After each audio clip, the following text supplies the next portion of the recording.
बिस्मिल्लाहिर्रहमानिर्रहीम। मेरी 13 साल बहन दर्द से चीख रही थी, पर जब मैं उसे अस्पताल ले जाना का कहती तो वो खौफ से इनकार कर देती। जब वो बेहोश हो गई तो मैं उसे अस्पताल ले गई। डॉक्टर ने बताया कि उसने हमल ज़ाया करने की दवा खा ली है। मैं पथरा गई। मैंने गुस्से से बहन से पूछा कि इतनी सी उम्र में किसके साथ मुंह काला किया है तुमने।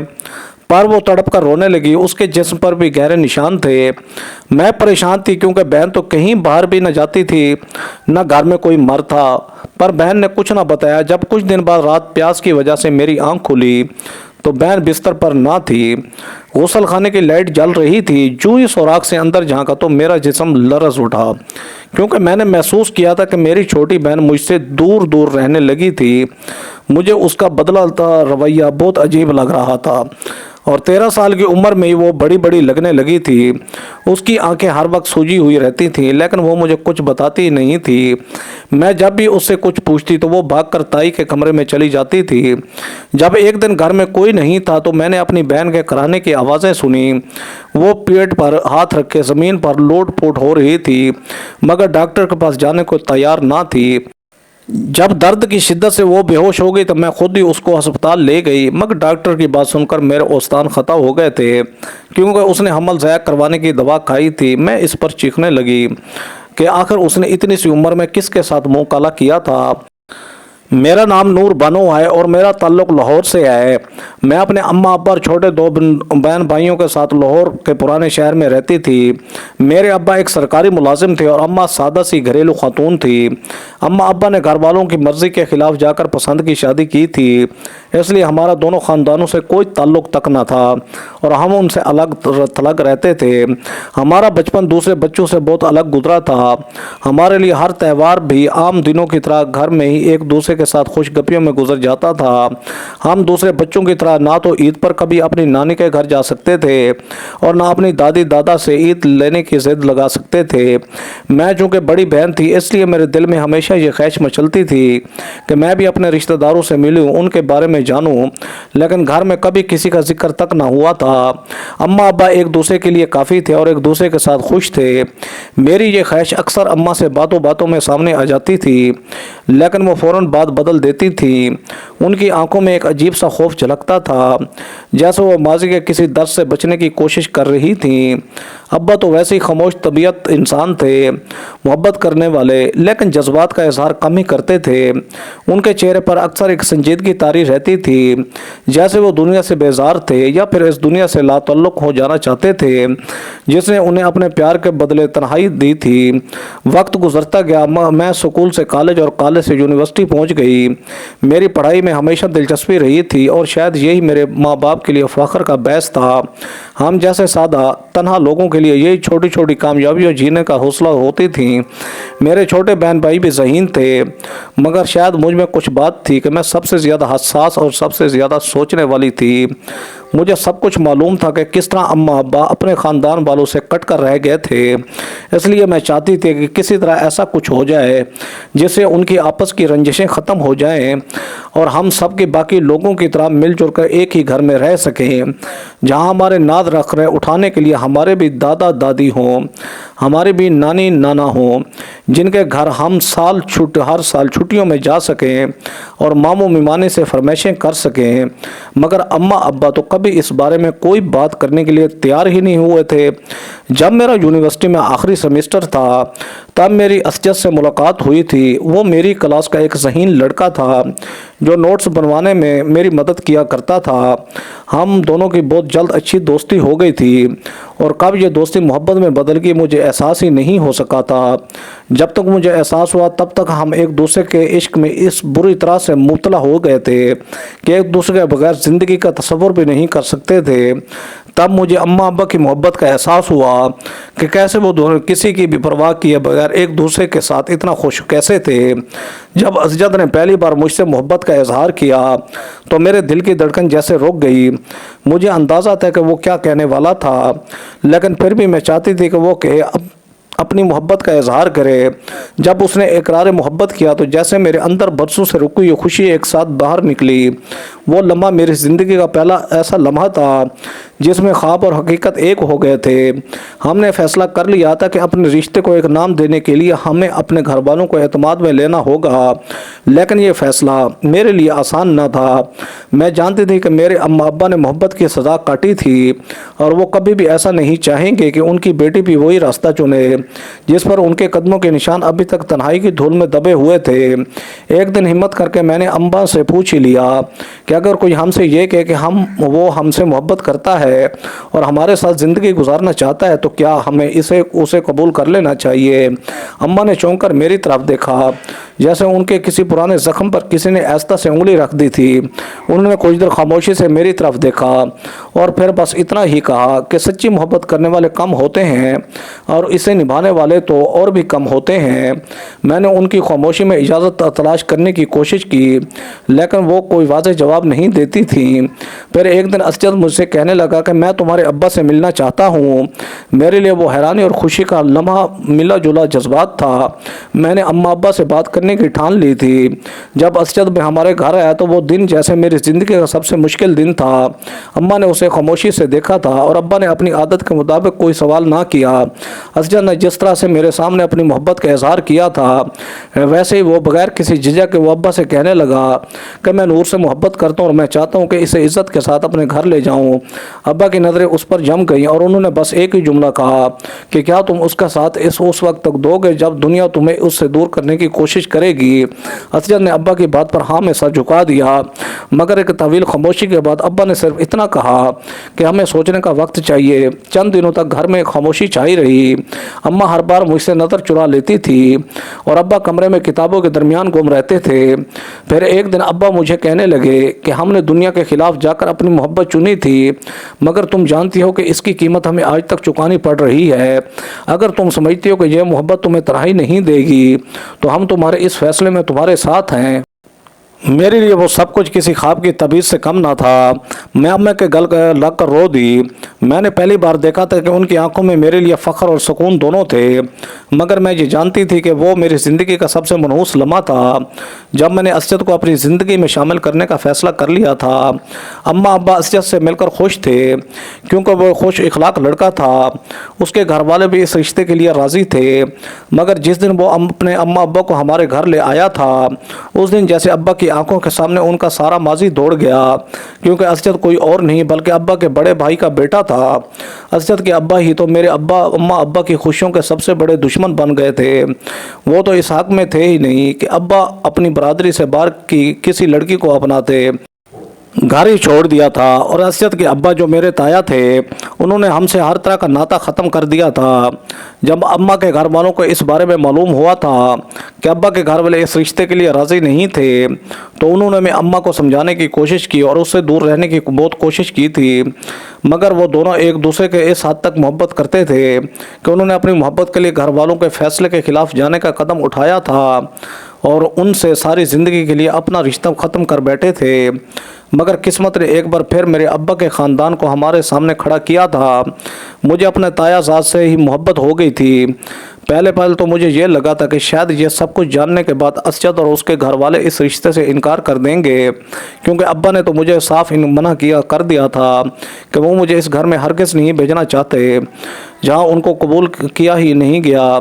وہ ان کی خوشیوں کے کسی نے پرواہ نہیں کی مگر اب کی بار تو حالات کچھ اور ہی تھے۔ میرے وہی تایا جنہوں نے کبھی اپنے بھائی کی خوشیوں کو کوئی خاص اہمیت نہ دی تھی وہ بھلا اپنے بیٹے کی خوشیوں کو کیسے نظر انداز کر سکتے تھے؟ اس لیے میرے تایا نے ابا سے معافی مانگی اور وہ میرے ساتھ ساتھ اماں ابا کو بھی اس گھر میں لے جانے کے لیے تیار ہو گئے جہاں سے کبھی ابا کو نکال دیا گیا تھا کیونکہ ان کے لیے اپنے بیٹے کی خوشی سب سے بڑھ کر تھی۔ میں بھی خوش ہو گئی تھی اور مجھے لگا تھا کہ شاید میں ہی وہ وجہ تھی جو اپنے خاندان کی دشمنی کو ختم کر سکتی تھی مگر ابا کسی بھی صورت اس گھر میں واپس جانے کے لیے تیار ہی نہیں تھے جس گھر میں اماں کے لیے کوئی عزت نہیں تھی۔ مجھے تو ابا کے خاندان والوں سے مل کر بہت خوشی ہوئی۔ میرے ساتھ ہی میرے دونوں چھوٹے بہن بھائی بھی خوشی سے جھوم اٹھے کیونکہ وہ جب بھی دوسرے بچوں کو آپس میں ملتا جلتا دیکھتے تھے تو ان کا بھی دل چاہتا تھا کہ ہمارے گھر میں بھی ہمارے رشتہ دار آئیں۔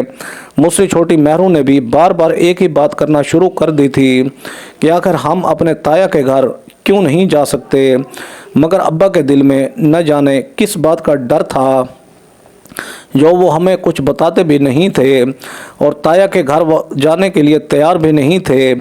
اسجد نے ابا کو ہر طرح سے یقین دلایا تھا کہ عمر حوالے سے ان کو کبھی بھی مایوس نہیں کریں گے بلکہ میرا بہت خیال رکھے گا۔ تب وہ بہت مشکل سے اس گھر میں مجھے رخصت کرنے کے لیے تیار ہوئے تھے، مگر وہ اماں کو لے کر ابھی بھی اس گھر میں نہیں جانا چاہتے تھے۔ تایا نے بھی جیسے ضد ہی لگا لی تھی کہ وہ اماں ابا کو بھی اپنے ساتھ گھر لے کر ہی جائیں گے۔ اماں نے بھی ابا کو سمجھایا، جب ان کے بھائی ساری پرانی باتیں بھول کر خود ہمیں لینے آ ہی گئے تھے تو ہمیں بھی ان کی بات مان لینی چاہیے تھی۔ وہ تو ہمارے بڑے تھے اور ہمیں ان کی بات کا مان رکھنا چاہیے تھا، اس لیے ہمیں ان کے ساتھ ان کے گھر چلے جانا چاہیے تھا۔ اس وقت میں نے ابا کی آنکھوں میں ایک انجانا خوف دیکھا تھا۔ مجھے لگا تھا کہ شاید ان کے دل میں یہ خوف تھا کہ جس طرح سے ان کے گھر والوں نے ان کی محبت کو اپنانے سے انکار کر دیا تھا کہ وہ مجھے بھی قبول کرنے سے انکار نہ کر دیتے۔ لیکن جب تایا اور اسجد نے ابا کو یقین دلایا تھا کہ وہ میرا بہت خیال رکھیں گے اور مجھے بھی اس گھر میں ویسی عزت دیں گے جس کی میں حقدار تھی، تب ابا نے دل پر پتھر رکھ کر ان کی بات مان لی تھی۔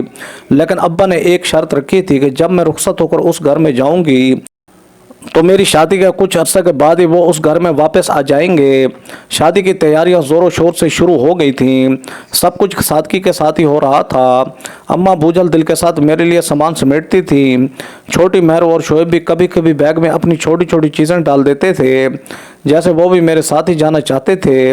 میرے دل میں عجیب سی کیفیت تھی، وہ خوش بھی تھی لیکن ایک انجانا سا خوف بھی مجھے اپنے گھیرے میں لیے ہوئے تھا کہ وہی گھر جہاں میرے ابا کو کبھی اپنے دل کی بات کہنے پر نکال دیا گیا تھا اب میری زندگی کا مرکز بننے جا رہا تھا۔ میں جانتی تھی سب کچھ ویسا نہیں ہو سکتا تھا جیسا کہ کہانیوں میں ہوتا ہے، لیکن میرے دل میں ایک امید تھی کہ شاید وقت نے سب کچھ بدل دیا تھا اور حالات پہلے جیسے نہیں رہے تھے، بلکہ اسجد کے گھر والے بھی تو اس رشتے کے لیے راضی تھے۔ شادی کا دن آیا تو ابا کی آنکھیں بار بار نم ہوتی جاتی تھیں مگر وہ کچھ نہ کہتے تھے، جیسے ان کے لیے بس میری خوشی اہمیت رکھتی تھی۔ اماں نے بھی ان کے ہاتھ تھام کر ان کو تسلی دی کہ بیٹی اپنی جگہ جا رہی ہے، وہ بھی جلد اس گھر میں ہمارے ساتھ ہوں گے۔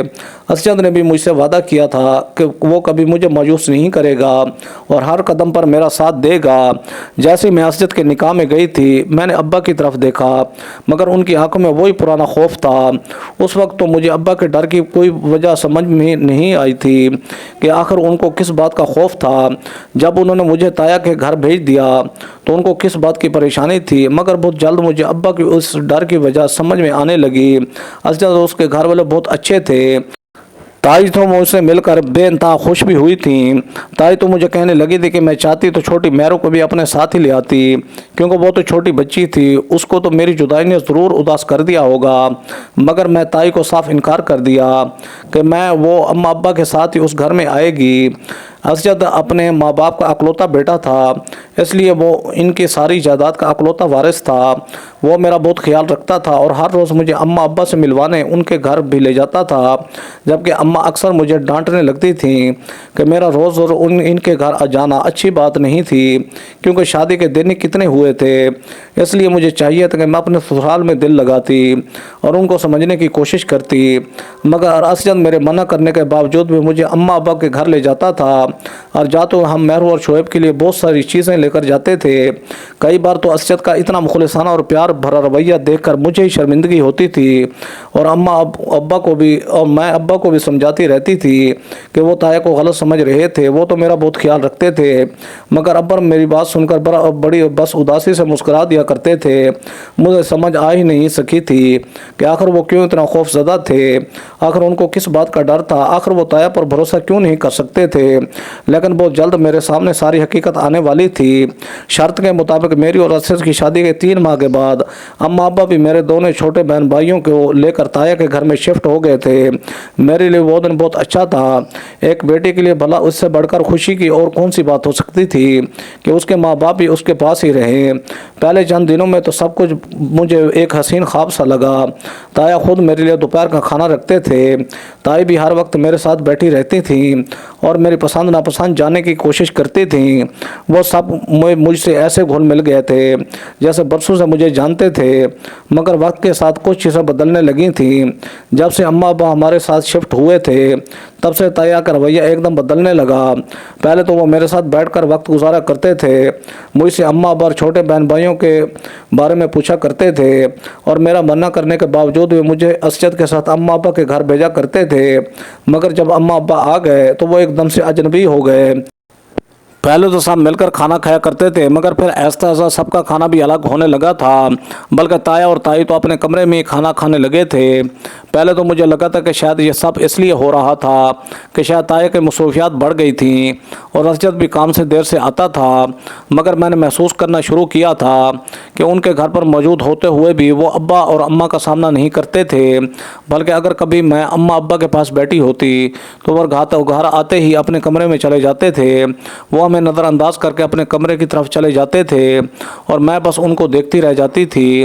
मुझे उनके इस बर्ताव से बहुत तकलीफ़ पहुंचती थी क्योंकि मुझे तो वो नज़रअंदाज कर ही रहे थे। साथ ही मेरे माँ बाप छोटे बहन भाइयों को भी हकीर समझने लगे थे, जैसे वो उन पर एक बोझ बन गए थे। अब्बा ने मुझे कहना शुरू कर दिया था कि वो अपने घर वापस चले जाएंगे ताकि ताया और ताई का रवैया मेरे साथ पहले जैसा ही हो जाता। उनको लगा था कि इनका शायद उनके आने की वजह से ताया ताई का रवैया मेरे साथ बदल गया था, मगर मैंने अपने तौर पर उनको समझाने की कोशिश की कि वो गलत समझ रहे थे। ताया और ताई तो अपने कामों में इस कदर मसरूफ़ हो गए थे कि उनके पास वक्त ही नहीं होता था कि वो किसी के पास 2 घड़ी के लिए बैठ जाते। मगर मेरी बात सुनकर अब्बा तन से कहने लगे कि ऐसा तो होना ही था, वो मेरा भाई है, वो उसकी फितरत अच्छी तरह से वाकिफ़ हूँ मैं।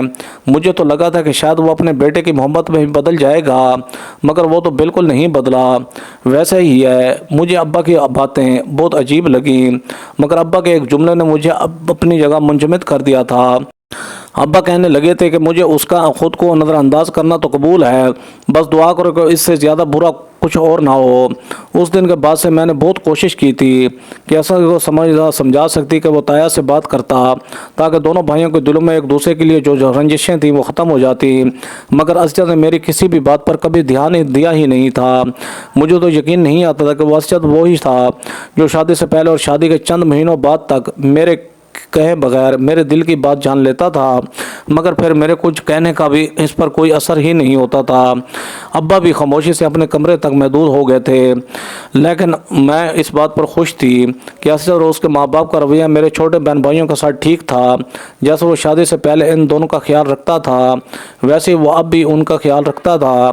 मेरे तो अक्सर रात गए तक मेरे कमरे में बैठी रहती थी क्योंकि वो उस वक्त तक 10 साल की थी, इसलिए वो कभी कभार मेरे कमरे में सो भी जाया करती थी और रसिया ने कभी बुरा तक न माना था। शोएब अम्मा के अलावा किसी के साथ न सोता था, इसलिए वो शाम होते ही अम्मा के पास भाग जाता था।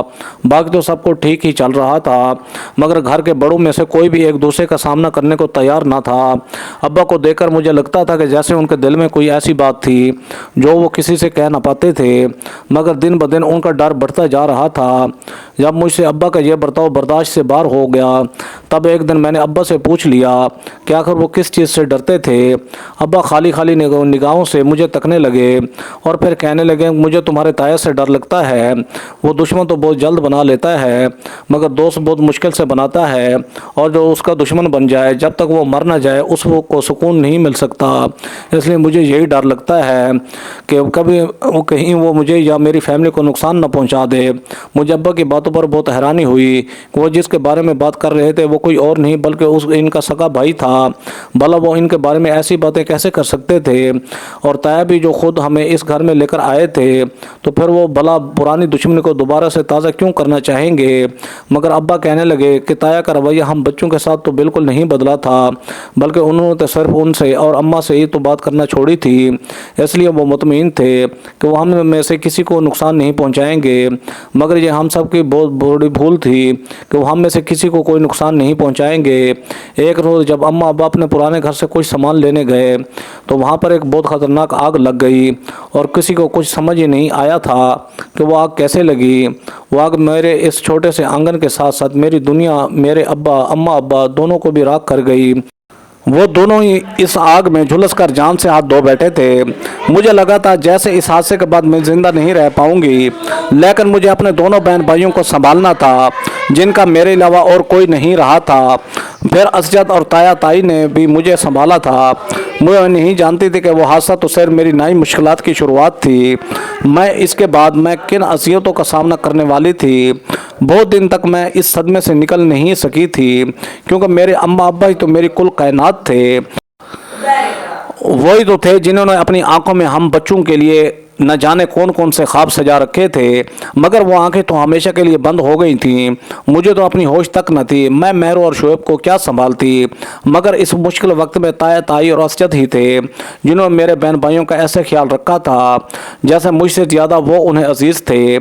जब मेरी तबीयत संभली तो मुझे यह देखकर बहुत हैरानी हुई कि शोएब ताई से इतना मानूस हो गया था।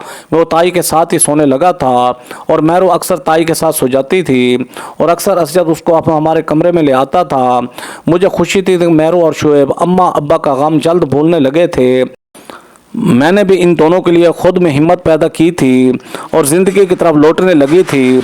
अम्मा अब्बा के गुजर जाने के 3 माह बाद मुझे मालूम हुआ था कि मैं उम्मीद से थी। मेरी खुशी की तो कोई इंतहा ना रही थी, मगर अम्मा अब्बा का सोचकर मेरी आंखें आंसुओं से भर गई थी। मगर मैंने महसूस किया था कि वो परेशान भी रहने लगा था। जब मैंने उससे परेशानी की वजह पूछी तो उसने मुझे टाल मटोल कर दी थी और कहने लगा कि अब इसकी फैमिली बढ़ने लगी है, इसलिए वो परेशान हो रहा था। मगर मुझे नहीं लगता था कि इसकी परेशानी की वजह वही थी जो वो बता रहा था। मगर मैंने कुछ नहीं कहा। मगर जब मेरी प्रेगनेंसी 6ठे महीने में पहुंची तो मेरा हमल ज़ाया हो गया और इसकी वजह मालूम ना हो सकी। जब मैंने डॉक्टर के पास जाने का सोचा तो ताई ने मुझे ये कहकर रोक दिया कि पहली प्रेगनेंसी में अक्सर ऐसा हो जाता है, इसलिए तुम डॉक्टर के पास ना ही जाओ, क्योंकि डॉक्टर तो तरह तरह की दवाइयाँ देकर और भी नए मसले पैदा कर देते हैं। मैंने ताई की बात मान ली, लेकिन जब से मेरा हमल ज़ाया हुआ था तब से असजद की परेशानी भी एकदम से कहीं गायब हो गई थी। मेरे दिल में तरह तरह के ख्यालात आते थे कि कहीं असजद ऐसा तो नहीं चाहता था कि हमारे यहाँ औलाद ना हो। लेकिन फिर खुद ही मैंने उन सब ख्यालात को अपने जहन से झटक दिया कि ऐसा नहीं हो सकता था, क्योंकि वो तो मुझसे बेहद प्यार करता था। भला वो ऐसा क्यों चाहेगा कि हम अपनी ज़िंदगी की सबसे बड़ी खुशी न देख सकें। मैं भी इस वाक़े को एक हादसा समझकर भूल गई। इस हादसे के 5 माह बाद मैं फिर से उम्मीद से हो गई और ताई ने भी मुझे हिदायत की थी कि मैं अपना ख्याल रखूं ताकि पहले जैसा कुछ ना हो। मैंने बहुत एहतियात करना शुरू कर दी थी। घर में तो कोई ज़्यादा काम ना होता था, हर काम के लिए मुलाजिम मौजूद थे, इसलिए मेरी कोशिश होती थी कि मैं ज़्यादातर आराम ही करूं। मेरे की उम्र उस वक्त 13 साल और शोएब की उम्र 18 साल थी जब मुझे माँ बनने की खुशखबरी मिली। मेरी हालत की वजह से ताई दोनों बच्चों को ज़्यादातर अपने पास ही रखती थी ताकि मुझे कोई तकलीफ़ ना हो। जब मेरा हमल 4थे महीने में था तब मुझे मेहर के रवैये में एक अजीब तब्दीली नज़र आई। वो चुप चुप सी रहने लगी और मेरे बुलाने पर मेरे पास भी ना आती थी। मैं जब भी उससे बात करने की कोशिश करती थी तो वो ताई के कमरे की तरफ भाग जाती और ताई भी उसको खुद से लिपटा लेती थी। मुझे अपने बहन से इस रवैये ने बहुत डराया हो दिया था कि आखिर वो मुझसे ऐसा बर्ताव क्यों कर रही थी। फिर मैंने महसूस किया कि जैसे वो मुझसे कुछ कहना चाहती थी मगर कह नहीं पा रही थी।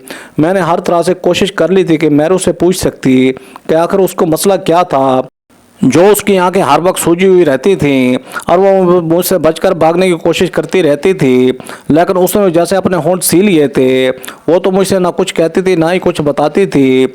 मुझे अपनी बहन की हालत देखकर इस पर बहुत तरस आता था, क्योंकि वो दिन ब दिन कमज़ोर होती जा रही थी और मुझे देखती ताई के पास भाग जाती थी। जब मैंने असलियत से इस बात का जिक्र किया तो उसने भी मुझे यह कहकर टाल दिया कि वो ये सब मेरा वहम था। मैं तो अपनी बहन को, अपनी मेहरू को जानती थी।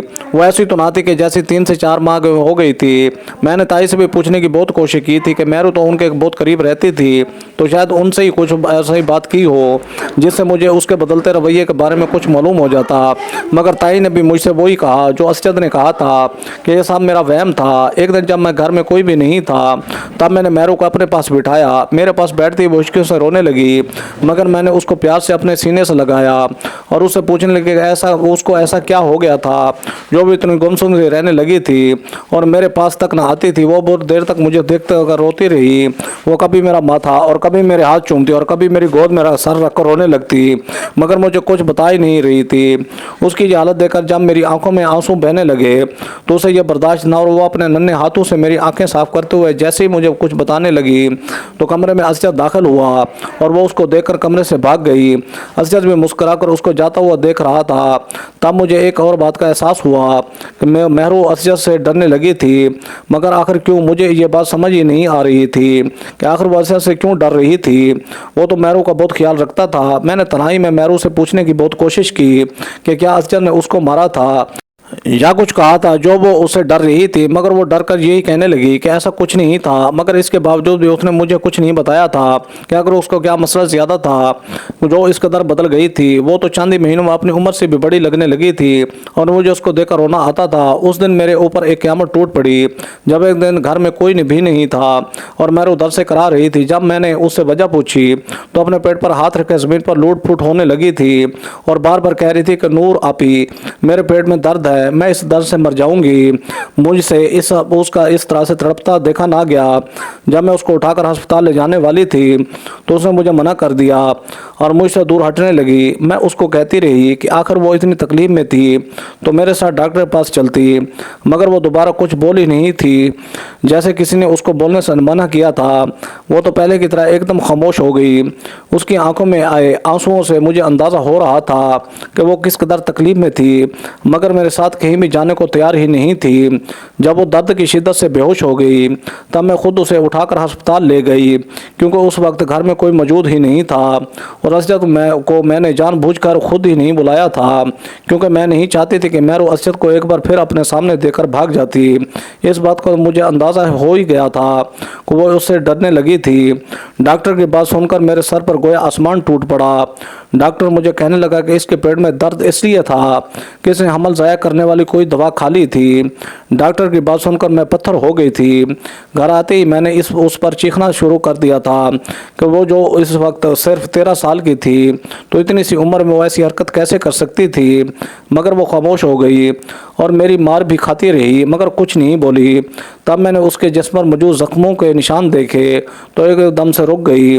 मुझे अंदाज़ा हो गया था कि वो मुझसे कुछ छुपा रही थी और किसी भी कीमत पर मुझे बताने वाली नहीं थी। जब मैंने इस बारे में असजद से बात की तो वो मेरी बात सुनकर हंसने लगा और कहने लगा कि शायद मैं उसको गलत डॉक्टर के पास ले गई थी, क्योंकि अभी उसकी उम्र ही क्या थी जो वो ऐसी हरकत करती। अगले दिन मैं मेहरू को लेकर असजद के साथ एक और डॉक्टर के पास गई जिसने मेरे इस खदशे को गलत साबित कर दिया था और कहने लगा कि वैसा कुछ भी नहीं था जैसा मुझे पिछले डॉक्टर ने बताया था, बल्कि मेहरू ने कुछ उल्टा सीधा खा लिया था जिसकी वजह से उसके पेट में दर्द उठा था। मुझे तसल्ली तो ना हुई थी, लेकिन मैं खामोशी से घर आ गई। लेकिन इसके बाद मैंने मेहरू पर नज़र रखना शुरू कर दी थी कि आखिर उसके साथ क्या मसला था जो वो इस तरह का बर्ताव कर रही थी। इस वक्त मेरे हमल का 6वां महीना शुरू हुआ था जब मेरे सीने सामने सारी हकीकत आ गई थी और मेरा दिल चाहता था कि ज़मीन फट जाए और मैं इसमें समा जाऊं, क्योंकि वो सब कुछ सुनने के बाद मुझ में इतनी हिम्मत ही बाकी नहीं बची थी कि मैं ज़िंदा रह सकती। एक रात जब मुझे प्यास लगी तो मैं पानी पीने के लिए किचन में गई।